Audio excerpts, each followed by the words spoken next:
무엇보다도 2025년도가 이제 얼마 남지 않았습니다.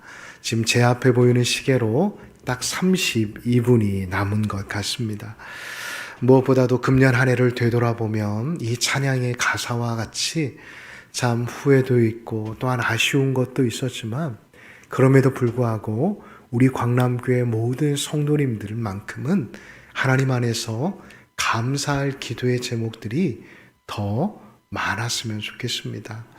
그래야 하나님께서 앞으로 여러분들에게 허락하실 2026년도도 주 안에서 기쁨과 감사가 넘칠 뿐만 아니라 하나님께서 허락하여 주신 은혜들을 매일의 삶의 자리 가운데 누림으로 인해 다른 이들이 보았을 때 정말 저 사람은 다르구나. 역시 예수 믿는 사람들은 뭔가 달라도 다르구나라는 소리를 들을 수 있는 복된 2026년도가 되시기를 예수님의 이름으로 축복합니다. 우리가 이 시간에는 함께 옆에 계신 또 부부끼리 앉으신 분들도 계시고, 그렇지 않고 또 이렇게 친한 분들끼리 앉아 계신 분들도 계실 텐데, 우리가 이 시간에 서로를 향해서 좀 격려를 해 보았으면 좋겠습니다. 특별히 한 해 동안 한 가정의 가장으로서의 무거운 짐을 지고 살아왔던 우리 남편들, 아빠들을 위해서 우리가 이 시간 격려의 박수를 좀 한번 했으면 좋겠습니다. 우리 남편들을 또 아빠들을 바라보면서 우리 격려의 박수를 좀 했으면 좋겠습니다. 금년 한 해도 너무나도 수고 많으셨습니다. 내년 한 해도 잘 부탁드립니다. 그래서 여러분들을 통해서 한 가정이 주 안에서 든든히 서갔으면 좋겠습니다. 이번에는 우리 또 아내 또 어머니 되시는 분들을 위해서 격려의 박수를 했으면 좋겠습니다. 금년 한 해도 가정을 위해서 또한 교회를 위해서 수고하셨다라고 우리 격려했으면 좋겠습니다. 그리고 이번에는 우리 자녀들도 함께 하셨죠. 우리 자녀들을 위해서 금년 한 해도 엄마의 잔소리, 아빠의 잔소리에도 꿋꿋이 각자의 자리에서 공부 또한 직장의 생활을 열심히 잘해준 우리 자녀들을 향해서 격려의 박수를 좀 해주셨으면 좋겠습니다. 너무 수고하셨습니다, 여러분. 네, 감사합니다. 그리고 이제 마지막으로 이 모든 것 가운데 함께 하신 우리 하나님께 영광의 박수를 올려드렸으면 좋겠습니다. 하나님 감사합니다. 제가 이번에는 담임 목사로서 여러분들을 목양하는 목양자로서 제가 예수님의 이름으로 여러분들을 축복하고자 합니다. 2025년도 기억하고 싶지 않았던 여러 기억들과 아픔들이 있으셨습니까? 그렇다면 그 모든 것들을 우리가 십자가 앞에 내려놓고 하나님께서 허락하여 주실 귀한 2026년도 새해를 힘차게 달려나갔으면 좋겠습니다. 우리의 힘, 우리의 능이 아니라 예수 그리스도와 함께함으로 예수 그리스도의 이름으로 승리할 수 있는 복된 2026년도가 되시기를 예수님의 이름으로 축복합니다. 아멘. 어느 성도님께서 새해를 맞이하면서 나는 이렇게 금년 한 해를 살아보면 좋겠다라고 다짐하는 글이 있었는데, 너무나도 귀감이 되어 우리 성도님들과 함께 나누어 보고 싶어서 이 시간 여러분들과 함께 나누어 보려고 합니다. 그 글은 이러합니다. 나는 바울과 같이 뒤에 있는 것을 잊어버리고 앞으로 전진하겠습니다. 다윗과 같이 어떠한 상황 속에서도 주님은 바라볼 것이며 에녹과 같이 금년 안에 하나님과 동행할 것입니다. 모세와 같이 하나님의 백성과 함께 고난받기를 잠시 죄악의 낙을 누리는 것보다 더 좋아하지 않고, 다니엘과 같이 어떠한 환경에서도 인내할 것이며 아론과 훌과 같이 적지만 무엇보다도 영적 지도자들을 위해 기도할 것이며, 스데반과 같이 나를 해치는 자를 용서할 것이며, 안드레와 같이 예수님을 모르는 이들을 예수님께로 인도하는 한 해로 살아가겠습니다 라고 다짐하는 글이었습니다. 그리고 마지막에는 이렇게 마무리를 하고 있었습니다. 내가 이 모든 것을 할 수 있다라고 믿는 이유는 내가 가진 힘이 아니라 내게 능력 주시는 그분을 믿기에 나는 금년 한 해 이 일들을 감당할 수 있다라는 글귀로 마무리하고 있었습니다. 사랑하는 광남의 가족 여러분, 금년 한 해 우리 광남의 가족 모두도 어느 한 성도님의 글귀와 같이 이러한 다짐을 가지고 금년 한 해도 사도 바울과 같이 표대를 향해 열심히 달려나가실 수 있는 믿음의 사람들이 되시기를 간절히 소망합니다. 많은 사람들이 새해를 맞이하게 되면 하게 되어지는 것이 무엇일까요? 바로 결심입니다. 작년에는 하지 못하였던 것들을 금년에만큼은 꼭 해야겠다라는 마음을 가지고 결심들을 합니다. 그런데 그 결심들을 1월에 했다라고 한다면 12월까지 가지고 끝까지 그 결심들을 지켜나가는 사람들은 몇이나 될까요? 이 자리에 계신 성도님들은 어떠하십니까? 여러분들이 결심하셨던 것들을 잘 지켜나가셨습니까? 이 앞에 있는 저 역시도 많은 것들을 결심하고 또한 계획하였지만 그것대로 되지 않았음을 보게 되었습니다. 왜 결심이 항상 우리를 뒤로 물러서게 만드는 것일까요? 그 이유는 결심은 의지의 문제이기도 하지만 무엇보다도 우리 안에 하나님을 믿는 믿음이 약해서가 아닐까 저는 생각해 보았습니다. 저는 새해를 맞기 전 오늘 본문에 소개되어진 예수님을 만난 한 안진뱅이를 통해 우리가 어떻게 예수님을 믿어야 하며 또한 내가 믿는 예수님에게는 어떠한 능력이 있는지에 대해 함께 살펴보며 다시 일어서야겠다라는 결심, 다짐을 하실 수 있는 은혜의 시간이 되었으면 좋겠습니다. 자, 오늘 본문에서 예수님을 만난 사람은 누구입니까? 오늘 예수님께서는 예루살렘을 향해 올라가고 계시는 그때에 한 성을 방문하게 되셨습니다. 그 성에서 예수님께서는 나면서부터 걷지 못한 사람을 만났다라고 성경은 기록하고 있습니다. 다시 말해 이 사람은 나면서부터 걷지 못하였기에 홀로 거동할 수 없는 사람이었습니다. 누군가의 도움을 받아야만 앞으로 나아갈 수 있었고 옆으로도 갈 수 있는 사람이었습니다. 그러기에 이 사람의 삶에는 내일에 대한 기대도 없었을 뿐만 아니라 새로운 도전도 없었고 어제와 오늘도 다르지 않는 일들이 반복되어지는 일상만을 살아가고 있는 사람이었습니다. 우리 주변에도 보면 세상살이에 대해 새로운 의미를 두지 못하고 그냥 되는 대로 살아가는 이들을 간혹 발견하곤 합니다. 이렇게 살아가는 분들은 두 발을 통해 걸어 다닌다라고 해도 믿음의 다리가 마비된 채 살아간다라고 한다면 어떻게 되어질까요? 그 사람 역시도 오늘 본문에 기록되어 있는 안진뱅이와 별발 다를 바 없는 인생을 살아가고 있다라는 것입니다.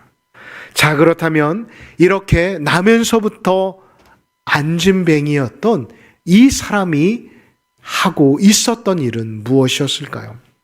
그는 구걸하며 하루하루를 살아가고 있었음을 성경은 우리에게 말씀하고 있습니다. 어디에서 말입니까?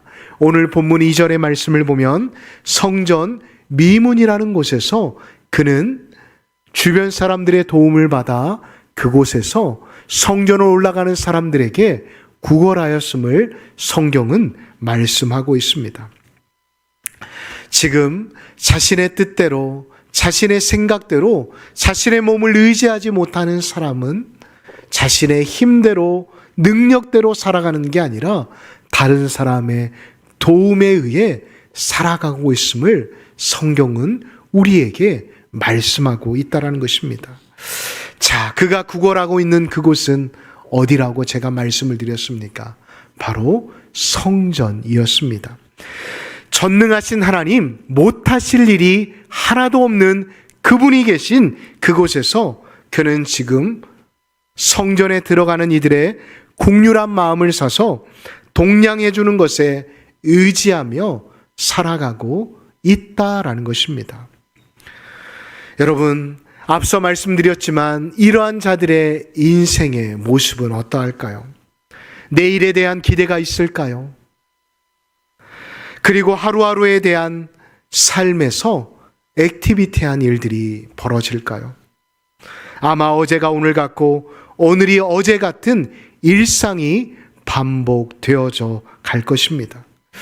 그러니 거동이 불편함에도 처음에는 사람들의 손에 의지하지 않으면 너무나도 그 모습들이, 그 생활이 불편하고 너무나도 부끄럽게 생각되어질지 모르지만 시간이 흐르면 흐를수록 거기에 적응이 되어서 내일에 대한 기대 없이, 내일에 대한 소망 없이 하루하루를 그냥 끼니 걱정하며 살아가는 사람으로 살아갔을 것입니다.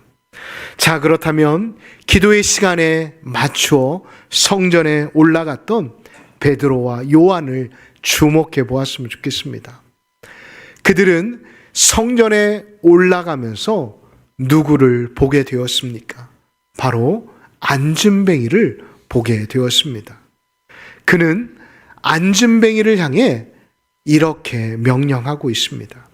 은과 금은 내게 없거니와 내게 있는 것으로 내게 주노니 곧 나사렛 예수 그리스도의 이름으로 일어나 걸으라 라고 명령하고 있습니다. 이 말은 단순한 위로의 말이 아닙니다.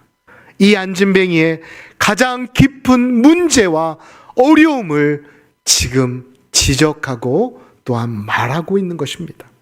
왜요? 이 사람에게는 지금 한 입의 동련이 필요한 게 아니라 걷게 되는 것, 다시 말해 그의 인생이 완전히 회복되어지는 것이 더 중요하다라는 것을 이 베드로와 요한은 알았기 때문이었습니다. 자, 이렇게 베드로와 요한이 선포하게 되어지자 어떠한 일이 일어나게 되어집니까? 그 안진뱅이가 일어서는 놀라운 기적이 그 자리에서 일어나게 되었다라는 것입니다. 안진뱅이의 근본적인 문제가 해결되어졌다라는 것입니다. 바로 나면서 걷지 못하였던 그 사람이 걷게 되었고 뛰게 되었다라고 성경은 말씀하고 있습니다. 자, 무엇으로 말입니까? 베드로와 요한은 그가 가지고 있었던 어떠한 의학적 지식이나 돈을 가지고 다른 사람을 통해 그 문제를 해결해 준 게 아니라 단 하나의 이름, 나사렛 예수 그리스도의 이름으로 그 문제와 어려움들을 해결하여 주었음을 성경은 우리에게 말씀하고 있다는 것입니다. 사랑하는 광남의 가족 여러분, 예수 그리스도의 이름만이 우리의 문제 어려움들이 해결되어짐을 믿으십니까? 그렇습니다. 예수 그리스도의 이름은 문제를 단지 덮어주는데 그치지 않습니다.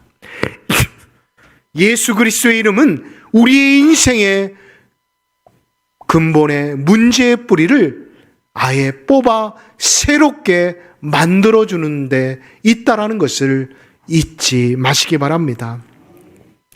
어떤 분이 오래된 이발소에서 머리를 하게 되었다고 합니다. 이분이 예수님을 믿는 사람이어서 이발소의 이발사에게 이렇게 권면했다고 합니다. 혹시 예수님을 믿으십니까?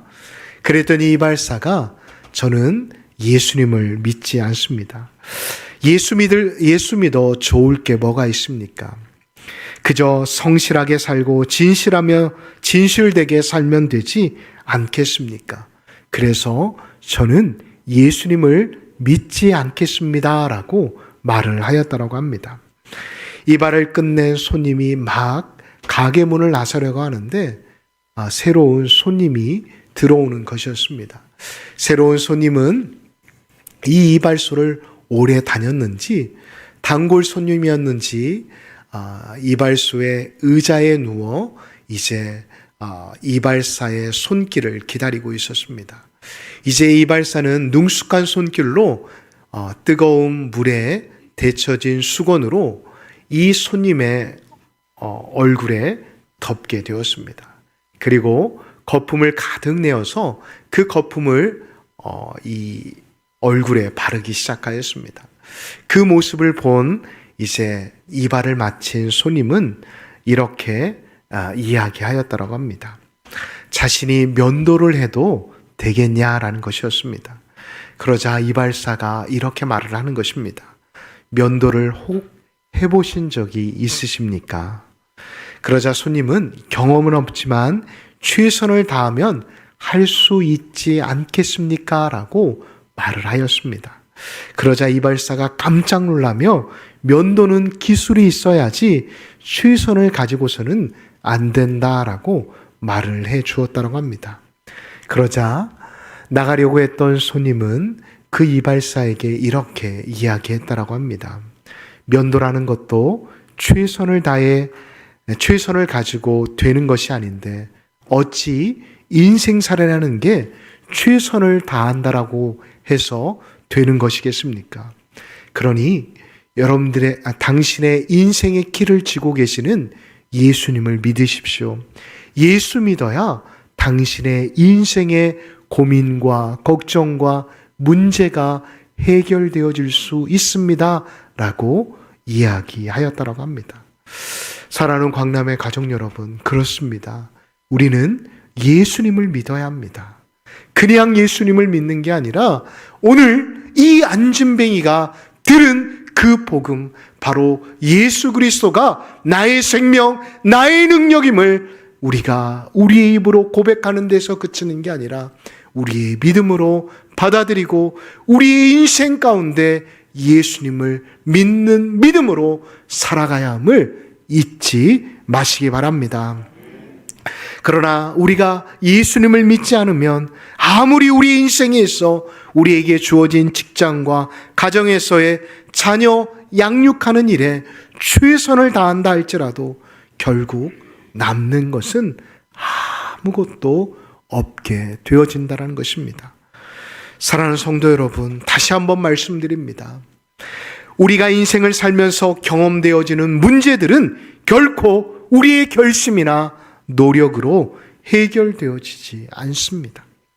예수 그리스도의 이름 안에 답이 있음을 믿으시기 바랍니다. 예수 안에 능력이 있음을 확신하시기 바랍니다. 세 번째로, 안진뱅이가 예수 그리스도의 이름으로 일어선 다음에 모습들을 통해 함께 은혜를 나누도록 하겠습니다. 예수 그리스도의 이름으로 일어나게 된 그는 어떻게 살아가게 되었을까요? 안진뱅이가 일어섰다라는 것은 기적 그 자체입니다. 얼마나 놀라운 기적입니까? 이 기적으로 인해 이제 이 안진뱅이였던 그 사람의 인생은 180도로 변화되어지게 되었습니다. 8절의 말씀을 보면 걷기도 하고 뛰기도 하였다라는 말씀이 기록되어 있습니다. 이 말은 단순히 보이는 모습만을 말씀하고 있는 게 아닙니다. 안진뱅이였던 자는 이제 홀로 원하는 자리로 자신 스스로가 갈 수 있게 되었다는 것입니다. 스스로 뭐든지 자신의 인생의 주체가 되어 살아갈 수 있는 자가 되었다는 것입니다. 예수님을 만나게 되어짐으로 인해, 예수의 이름을 듣게 되어짐으로 인해 그는 전혀 생각하지도 전혀 기대하지도 못하였던 삶이 펼쳐지게 되었다는 것입니다. 뿐만 아닙니다. 예수님을 만나기 전에는 사람만을 바라보며 살아갔던 이 인생이 이제는 하나님을 찬양하는 인생으로 변화되어지게 되었음을 성경은 8절을 통해 우리에게 말씀하고 있습니다. 이렇게 예수님을 만난 사람은 그의 입에 불평과 원망과 또한 다른 사람들을 저주하는 입술이 아니라 찬양이 있고 또한 감사가 있고 기쁨이 있다라는 것을 잊지 마시기 바랍니다. 사랑하는 광남의 가족 여러분, 오늘의 말씀을 통해 우리 광남의 가족들도 도전을 받았으면 좋겠습니다. 무엇을 말입니까? 우리 역시도 예수님을 믿는 믿음으로 일어서게 되어지면 더 이상 현실 사람만을 바라보는 게 아니라 하늘을 바라보며 살아갈 수 있는 인생이 되어질 수 있다라는 것입니다. 새해는 단순히 시간이 바뀌어지는 것이 아니라 우리가 일어설 수 있는 새로운 기회입니다. 사람에게 기대어 앉아있던 자리에서 나사렛 예수의 이름으로 일어설 수 있는 복된 2026년도가 되어지시기를 예수님의 이름으로 축복합니다. 축복합니다. 아멘.